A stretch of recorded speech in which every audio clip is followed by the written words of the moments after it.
ફતેપુરાના સરસવા પૂર્વ પ્રાથમિક આરોગ્ય કેન્દ્રના ભોજેલામાં આયુષ્યમાન હેલ્થ કેમ્પ યોજાયો. તારીખ 15 જુલાઈથી 28 જુલાઈ હિપેટાઇટિસ દિવસની ઉજવણી કરવાની હોય છે, જે અંતર્ગત મુખ્ય જિલ્લા આરોગ્ય અધિકારી ડોક્ટર ઉદય ટીલવાટ, જિલ્લા ક્ષય અને HIV અધિકારી ડોક્ટર R.D.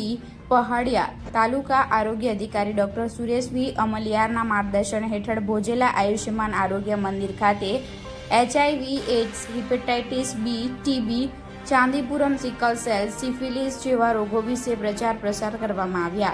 ગામ લોકોને પત્રિકા, પોસ્ટરના માધ્યમથી સમજ આપવામાં આવી. ત્યારબાદ ભોજેલા આયુષ્યમાન આરોગ્ય મંદિર ખાતે હેલ્થ કેમ્પમાં ટેસ્ટિંગ કરવામાં આવ્યું, જેમાં પ્રાથમિક આરોગ્ય કેન્દ્રના doctor Sonalben Patel, ICTC counsellor Nainaben Darji તથા lab tech Kaushikbhai Solanki, HIV testing mobile વાનમાંથી તુષારભાઈ અને LWS લિંક વર્કર TBમાંથી STS નટવરભાઈ તેમજ સરસવા PHCનો સ્ટાફ હાજર રહ્યા હતા.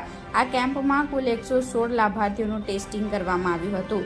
Reporter Praveen Kalal, Gujarat crime news, Fatepura.